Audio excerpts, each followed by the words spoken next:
آج safer case میں فی الوقت تو سماعت اب اختتام پذیر ہونے والی ہے اور میری ذاتی رائے میں اس کیس میں سماعت نے طوالت پکڑ لی ہے یہ باس نے، کیونکہ اور بھی ہمارے کیسز ہیں اور ہم چاہتے ہیں کہ عید سے پہلے پہلے ان تمام میں فیصلے ہو جائیں۔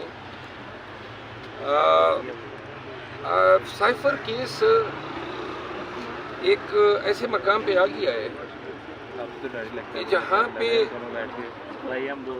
اس حکومت کا یہ فراڈ کھلنے والا ہے جو سائفر کے نام پہ پوری عوام پاکستان کے ساتھ کیا ہے۔ سائفر کیا تھا بار بار ہم بھی بتا چکے ہیں، آپ کو بھی علم ہے۔ سائفر ایک حکم نامہ تھا ڈونلڈ لو کی طرف سے کہ امریکہ یہ چاہتا ہے کہ خان کی حکومت کو فارغ کریں اور اگر نہ کیا تو نتائج بھگتنے کے لیے تیار ہو جاؤ۔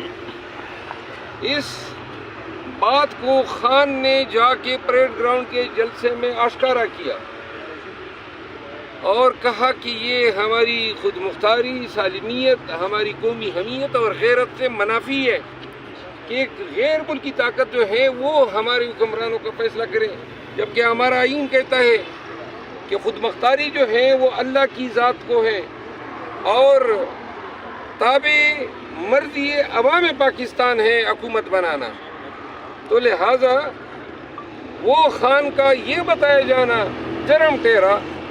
کیا آپ میں سے کوئی پاکستانی یہ تصور کر سکتا ہے کہ ہندوستانی پرائم منسٹر کو کوئی اس طرح سائفر ملے اور پھر یہ کہا جائے کہ جی آپ نے عوام کو بتایا کیوں؟ عوام ہی تو مالک ہیں اس حکومت کے، اس ریاست کے، اور انہی کے ووٹ سے حکومت بنتی ہے۔ ان کو یہ حق بھی نہیں ہے، ان کو یہ جانکاری بھی نہ ہو کہ جو حکومت آپ کی گرائی جا رہی ہے یا گرائی گئی ہے وہ کس سازش کے نتیجے میں ہے۔ تو یہ سائفر کی مختصر ترین کہانی ہے۔ پھر سائفر کہتے ہیں گم ہوا۔ سائفر جو ہے وہ ایک اوریجنل دستاویز جو ہے کوڈڈ لینگویج میں ہوتا ہے اور وہ کوڈ بدلتے رہتے ہیں کوارٹرلی، سہمائی بنیادوں پہ، بعض اوقات مہینوں کی بنیادوں پہ، اور وہ لینگویج کی ٹرانسلیشن جو ہے وہ وہی لوگ کر سکتے ہیں جو بھیجنے والے ایمبیسی اور وزارت خارجہ میں موجود ہوتے ہیں۔ یہ کوڈ جنریٹ ہوتے ہیں۔ تو وہ جب ٹرانسلیشن ہوا اور پرائم منسٹر کے پاس آیا، اس ٹرانسلیشن کو جان کے پتہ چل کے خان نے کابینہ کے ساتھ شیئر کیا۔ کابینہ نے اجازت دی کہ اس کو ڈی نوٹیفائی کرے، ڈی کلاسیفائی کرے۔ ڈی کلاسیفائی ہوا تو لہٰذا وہ ایک ایسا کیس ہے جس میں ریاست کے پیسے بھی ضائع کیے گئے اور ہمارے خان نے مفت میں 8 ماہ کی جیل بھی دی۔ اسی طرح آج القادر ٹرسٹ کیس لگا ہوا تھا جیل میں گیا تھا، خان صاحب سے ملاقات ہوئی۔ القادر ٹرسٹ کیس کیا ہے؟ 190 ملین پاؤنڈ ریاست برطانیہ سے آئے اور الزام یہ تھا کہ یہ 190 ملین پاؤنڈ کدھر گئے؟ آج چیلنج میں کہہ رہے ہیں 190 ملین پاؤنڈ پاکستان کے خزانے میں جمع ہے۔ تو اینٹی کرپشن کا کیس تب چلتا ہے جب کوئی شخص اپنے عہدے کا ناجائز استعمال کرتے ہوئے ذاتی مفاد کے لیے کوئی فائدہ اٹھائے، کوئی مالی فائدہ اٹھائے۔ 190 ملین پاؤنڈ پاکستان کے خزانے میں، اور اس کے علاوہ جو زمین ہے اس پہ القادر یونیورسٹی، اور القادر یونیورسٹی ایک ٹرسٹ ہے۔ اسی طرح ٹرسٹ ہیں جس طرح شوکت خانم ہے، اسپتال لاہور ہے، شوکت خانم کراچی ہے، پشاور ہے، جس طرح نمل یونیورسٹی ہے۔ غریبوں کے لیے دیہات میں یونیورسٹی بنائی گئی ہے، مفت تعلیم ہے، خان سزا بھگت رہا ہے، ٹرائل بھگت رہا ہے۔ پھر حکومت کی کامیابیاں دیکھیں۔ جیلی حکومت بنتے ہی انہوں نے جو سب سے پہلے تیر مارا وہ یہ تھا کہ افغانستان کے ساتھ اپنے تعلقات کا ستیہ ناش کیا۔ خان نے اس میں تشویش کا اظہار کیا اور وہ کہا کہ وہ چاہتے ہیں کہ برادر اسلامی ممالک کے ساتھ کم از کم پاکستان کے تعلقات خوشگوار ہوں۔ آپ سمجھتے ہیں جو موجودہ وزیر اعظم ہے امریکہ کے سامنے بات کر سکتے ہیں، ڈٹ سکتے ہیں؟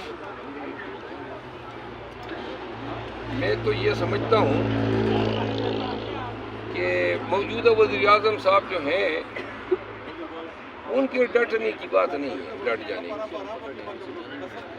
جن کے پاس اختیار ہے، جن کے پاس اقتدار ہے اور جو بات صحیح معنی میں کر سکتے ہیں، ان کے ڈٹ جانے کی بات ان کے پاس سر مروت صاحب، میرا خیال ہے پاکستان کو اسٹیبلشمنٹ ہی چلا رہا ہے۔ مربت صاحب، آج آپ کو باضابطہ طور پہ خان صاحب نے جو ہے نا پبلک اکاؤنٹ کمیٹی کا چیئرمین منتخب کر دیا ہے اور آج نامزد کر دیا سر.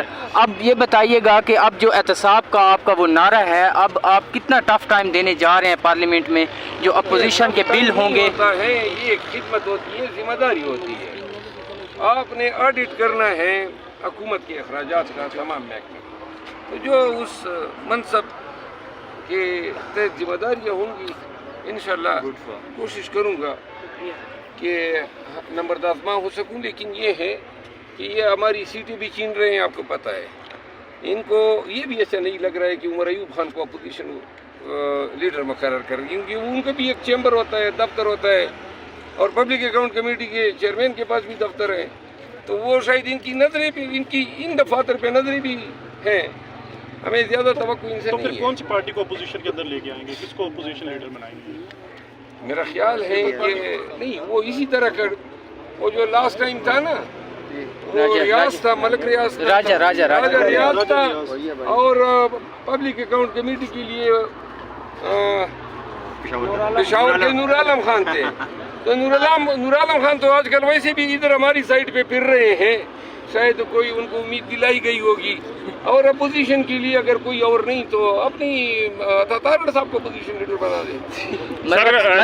سماعت ملتوی ہو چکی ہے منڈے تک. احتجاج کے بارے میں اور جلسے کے بارے میں انہوں نے پوچھا آپ سے کوئی اس حوالے سے؟ جی بات ہوئی ہے اور میں نے ان کو اپڈیٹ کیا کہ اس کے بارے میں. مروت صاحب، آپ نے رات کو ایک پروگرام میں کہا، کل بھی آپ نے ادھر ایک بات کی تھی کہ 3 سال جو ہے نا 65 سال سے 68 سال پہ یہ ججز کو لے کے جا رہے ہیں اور یہ بل پیش کرنے جا رہے ہیں. تو سر آپ کو کیا لگتا ہے کہ اگر یہ بل پیش کرتے ہیں اور آپ اس کی مخالفت کرتے ہیں تو آپ کی ریزرو سیٹوں کا معاملہ ابھی سپریم کورٹ میں جانا ہے اور وہ سارے ججز سپریم کورٹ میں بیٹھے ہیں جن کی وہ جو ہے نا ایکسٹینشن کی بات کر رہے ہیں، تو کیا آپ کو وہاں سے انصاف مل جائے گا اس طرح؟ دیکھیے، ہمیں اس امید پہ ناجائز فیل یا غیر قانونی لیجسلیشن کے خلاف آواز اس ڈر سے نہ اٹھانا کہ کہیں ہمارے ساتھ ناانصافی نہ کر دیں.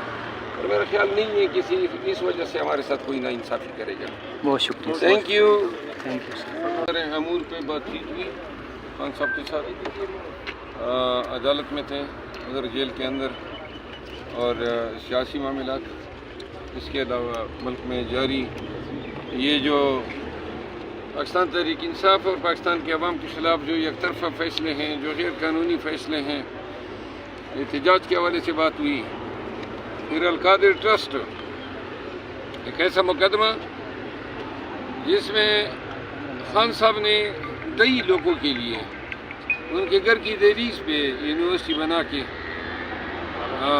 اور فی سبیل اللہ یہ جو تعلیم ہے القادر یونیورسٹی، اس میں پوری تعلیم فری دی جاتی ہے. اب ان پہ الزام لگایا ہے کہ 190 ملین پاؤنڈ جو پیسے ہیں، وہ پیسے جو ہیں آپ نے مس اپروپریٹ کیے ہیں. 190 ملین پاؤنڈ، پورا پاکستان سن لیں، یہ 190 ملین پاؤنڈ جو ہیں وہ ساری رقم قومی خزانے میں جمع ہے. اور وہ جو زمین ہے اس پہ یہ یونیورسٹی بنی ہوئی ہے، اور وہ جو یونیورسٹی ہے وہ نہ خان صاحب کی ملکیت ہے اور نہ بشرا بی بی کی ملکیت ہے. کوئی لینا دینا نہیں. صرف اتنا سا رشتہ ہے خان صاحب کا جتنا ان کا شوکت خانم میموریل کینسر ہاسپٹل لاہور کے ساتھ ہے، جو کراچی کی کینسر اسپتال کے ساتھ ہے، اور جو پشاور کے کینسر اسپتال کے ساتھ ہے. یا پھر جتنا رشتہ خان صاحب کا میاں والی میں بنی گئی نمل یونیورسٹی کے ساتھ ہے. تو لہٰذا بلا کسی جرم کے، یعنی کہ ایک پیسے بھی سرکار کے پاس ہے، زمین پہ ٹرسٹ کی یونیورسٹی بنی ہے، خان صاحب اور بیگم صاحبہ جو ہے وہ اندر ہے. اور پھر اسی طرح آپ دیکھیں 9 مئی کے نام پہ خواتین اور مردوں کے علاوہ وہ جو بچے ہیں ملٹری کورٹس میں،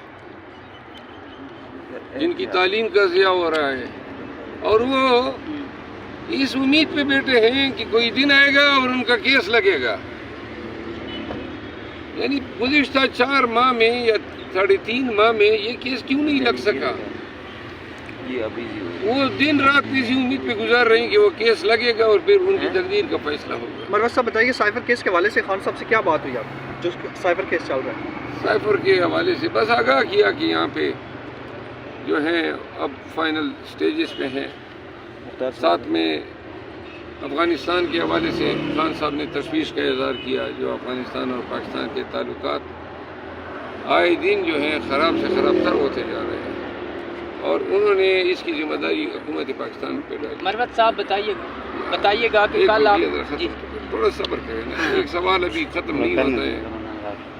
وہ انہوں نے کہا جی کہ اگر حکومت ہوش کے ناخن لے، رمضان کا مہینہ ہے، انہوں نے کہا کہ جو اسکیم ریبیلیٹیشن کا اس کے دور میں شروع ہوا تھا، خان صاحب نے کہا اگر وہ منطقی انجام تک پہنچ جاتا تو ملک میں نہ بدنامی ہوتی، اور انہوں نے اس کو نااہلی قرار دیتے ہوئے کہا کہ 2 سال سے یہ ان کی نااہلی ہے کہ یہ ابھی تک منطقی انجام تک نہیں پہنچ